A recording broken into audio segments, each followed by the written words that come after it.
Classic stop? It is a classic example of what I made mention of at the previous stop. My notes are in the car. Root pressure. Oh, darn. What you've got here is a classic example of the roots destroying the cinder block wall. If there's no rebar, rebar is the metal reinforcement in the cinder block. There's no rebar, and therefore it's very susceptible to being distorted and broken by the pressure of the roots. So this is a classic example of root pressure, which I alluded to relative to raveling, but this is not raveling. This is simply a classic, beautiful photograph should be taken including the tree and the crack due to the fact that the pressure of the tree is ruining the wall. Next up, Point Furman describes it. I don't have the whole article, but you can get the whole article. But the point is, they used to have trolley cars coming out. On this area you can see the old railroad ties. You can see the road bed of the trolley cars back in the early 1920s. You can see evidence of the rail cars used to come out here. But then the land started to slip. The first slippage was toward the south. This is, you see the north arrow on your handout? The first slippage, the oldest slippage, shown by these landslide symbols, was toward the ocean, directly to the south. Then, as is very important, see that flagpole? That roughly marks the position of an anticline. I'm holding it up in 3 dimensions now. This is an anticline marking, goes through the flagpole area, directed toward the southeast. Here's your anticlinal symbol. This is a symbol of the anticline. And now, the second movement, I'm not talking about a symphony now, the second movement is toward the southwest. So the first movement of the Portuguese Bend landslide was due south. And the headscarp is shown here, and it's been demolished mostly by building construction. But the headscarp is shown on your page 57 in your on a bridge course notes, but in your itinerary it's shown in this map. So the first movement was to the south. Then this is an anticline, right? So what would be the direction of sliding away from the crest of an anticline? Toward the southwest. So the second movement, the most recent movement, even going on today, would be toward the southwest, which is that direction. And so all of the deformation of the land, which is beautifully shown here, and the nice thing is you see these rotated blocks, and the rotated blocks are paved because they're old highways, old roads that have been deformed, and you get a dip slope on a street. The street itself is the dip slope of the movement of these blocks as this is moving toward the southwest. So this is the anticline. Make sure you know that the anticline is going to be the way the rocks will slide off to the southwest on this side, and of course they're going to slide in the opposite direction on the other side of the anticline. The anticline is a story. The anticline is going to give you the clue as to why there is a sunken city here, and all these blocks have been deformed. Now, formerly, before the fence was up, we could walk in this area, and it's very interesting because there's several things that are going on. First of all, it's the Altamira shale that's being deformed.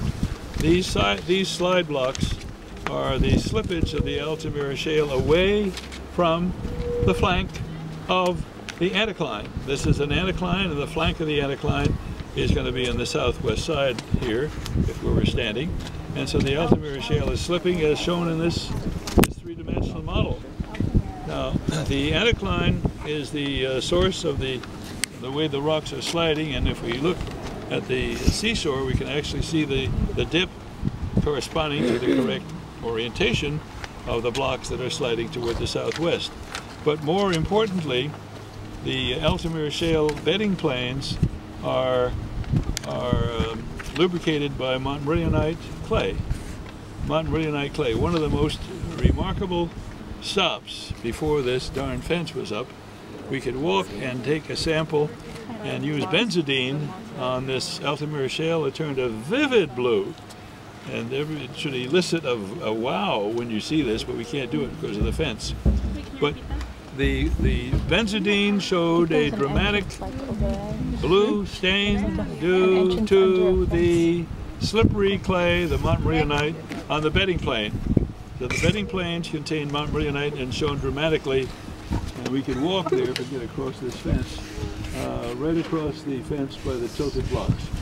So that's only part of the story. There's something else that's very interesting, and it is frustrating to stand here and not be able to go and look at this. But far to the north, the Catalina schist was exposed to the surface, and it was eroded, and there were channels, stream channels, that would move the material down slope to the ocean, and then under the ocean surface it would cut channels on the ocean floor on the Altamira muds. The Altamira muds were on the ocean floor. The water was 100 feet deep, and you have these channels which are derived from the Catalina schist, and these channels are made of sandstone with a very diagnostic color, because in the Catalina schist there is a type of amphibole called glaucophane, which I'll spell for you. It is blue, and by gosh, these sandstone channels, which are cut into the Altamira Shale in the submarine environment, are going to be blue sandstone channels derived from the eroded Catalina schist far to the north. Glaucophane is spelled, and it's a blue amphibole. It's a blue amphibole. You didn't run across it. You know what amphibole is, but it's blue. It's Glaucophane. Glaucophane. Glaucophane. Glaucophane. And unfortunately, we can't see it, and it's very frustrating. So this is the story. Now, if you do look at the shoreline, you have to move over to the other side of the fence. We'll do that in a minute. You can tell me what you see. You should be able to see, since we'll be over just to this side of the anticlinal rift. We should see beds which are tilted at the seashore. You should see them tilted in this direction. You should see them dipping toward the southwest. You should see that. Now, get a good look of the beds which are going to be in the other side of the anticline, which is over here on the seaside. And they look kind of flat, but the suggestion that they're tilted opposite to the direction of the ones which are tilted toward the southwest. These should be tilted. The beds here, which you can see about in a very, maybe you won't be able to see it perfectly, but they're tilted toward the northeast, which is what it should be, because here is the anticline. And I'm looking now on this side of the anticline. The beds are dipping to the southwest. On the other side of the anticline, they're dipping to the northeast. Northeast, southwest. So take a look and see if you can see that. And we'll walk over in a minute after since this is a good place to show you my map, Right. As to where we've been. Since it's not raining, let me take the plastic off and I'll show you where we have been and where we're going. It's a nice stop. So I don't need this anymore. So take it, and we don't need that. So here we go. Where were you? Where were you, and where are we going? To the next to last stop.